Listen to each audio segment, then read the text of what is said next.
Good morning, Dr. George. My name is Alan Clark. So I was gonna take my do-rag off, but you always pride yourself being yourself, so sure, I'm gonna keep it on. Before I want to go with this final exam or this final exit survey, I would like to say thank you for all your time and all your patience and all your efforts and everything you've done. Not only just for myself and regarding letters of recommendation and the perspective you've opened up for me, and as far as questions that I've had that you've been able to answer, but just also helping throughout the whole class, other people as well. So, just some first information that I found out about the field of Pan-African Studies from taking this course. First, I always go to this theory just because it's so big and so mind-boggling to me. Booker T. Coleman's theory of the last stage of the ice age of the worm, and his theory of how they had to go under to survive the cold weathers, extreme weathers, temperatures dropping, freezing, and that they had pretty much his theory of how they had to white pigmentate their skin, and that created the white human being, or the white race of what is created in the Eurocentric idea. And so yeah, that theory, he provides scientific, he uses, like, for example, how birds or other animals over time migrate or mutate to adapt to their surroundings. So that theory will always stand out to me, as well as women pharaohs and women kings. I actually did my presentation on the top 13 most powerful queens, and that was huge, just getting the information and just seeing how some came from literally nothing to just as sex workers, and to work themselves up to women pharaoh queens. Some already had good lives, but still even did significant wonders. So just all that information that I was able to take in, as well as their importance, stood out to me. Some major points that highlighted the relationship between this course and the Afrocentric idea in education regarding the themes, topics discussed. Again, the Booker T. Coleman's, his theory, and particularly about his theory, is how pretty much as we all originated from Ethiopia, and all of us, not just black, and the fact that all of us did, as he even says, like the human race, it was black people, and then it created this white human person. And the fact that you use education to teach all people, and all people will be able to benefit from this knowledge, it exactly fits in with the Afrocentric education objective, and that is to teach an education that can be applied to everybody, and to all, and to each can find their true individual self, and true origin deep accounts within the education being taught. And if it cannot be applied to everybody's perspective, then that is not the education that should be being taught. As well as correlations of the Eurocentric systems, copying and tweaking Afrocentric based ideas or methods. For example, we had multiple times where we were able to correlate connections between, for example, like the three government branches of where they really that they've gotten that idea from, as well as certain law or amendment systems. So when we were able to correlate those, that was very eye-opening as well. As far as information that was of interest to the field of African studies, the examples that I could provide was, again, my next presentation that I did for the Europe Division course was a course upon the Woman King, in which we didn't just talk about the movie, we talked about the true depths of the true culture, and the depths of means, and the parties participated in, why they become of what, just the why, who, when, and where.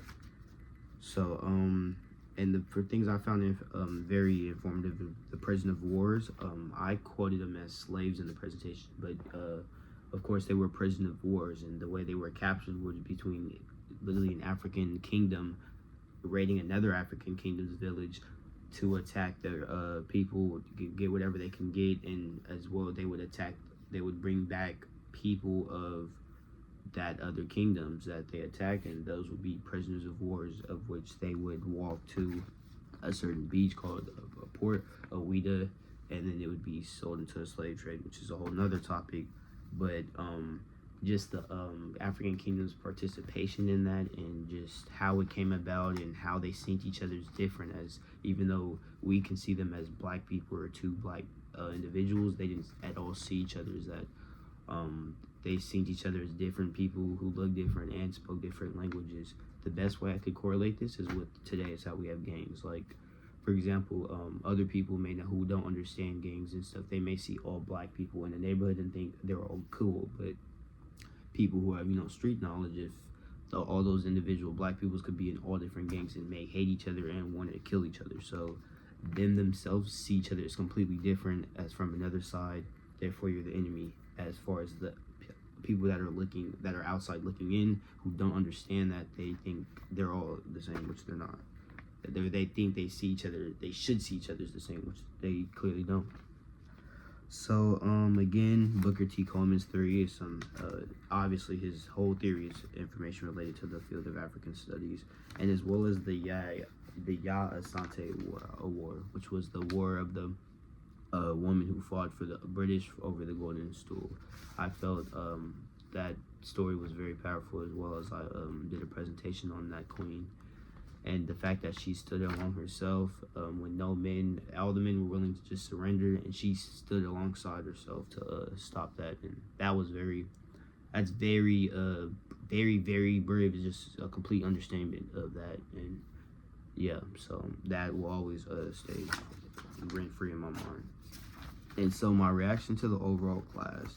So my personal experience, I loved the class. I loved your different energy that you brought. Obviously, not even just coming from my major, but I feel like coming from any other major, you wouldn't get that different energy that you brought towards the class. And not even just the cussing, I'm talking about just the ambition, you would tell that you were passionate to teach and you wanted to teach us what you were teaching us. And in my field, or not even just in my field, I just feel like it's very rare to see that now. Teachers now are just, trying to get paid and doing their thing, and they don't really teach and want to help and grow, but it was clear that you clearly had that objective and that was your goal. And I love that. So since day one, like, you made it clear that you were about your business and that, you were here to help us grow. But if you're not here for that, if you're here to just fuck around and bullshit, then you get on, which I completely respect. If I don't, we shouldn't waste your time. So I also love the teaching methods that you did, the different style as far as having us present, teaching the class. I feel like that was very different, but definitely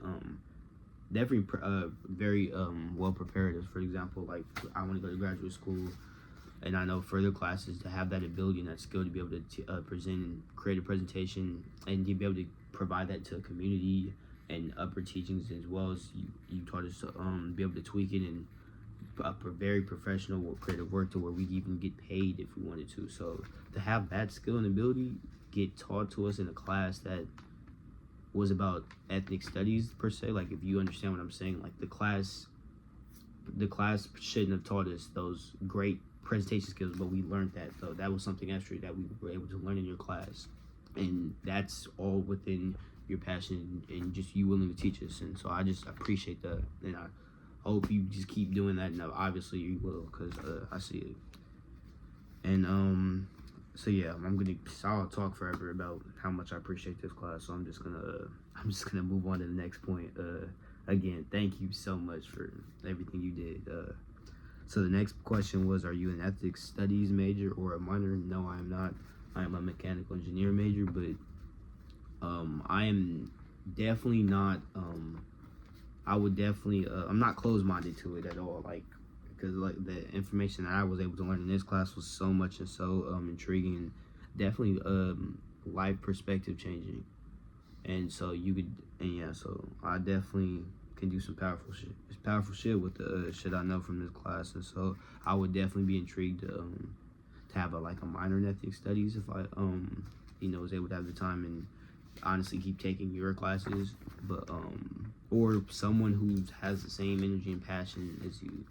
But yeah, that I'm definitely not closed-minded to it. I love the topics and stuff being talked about.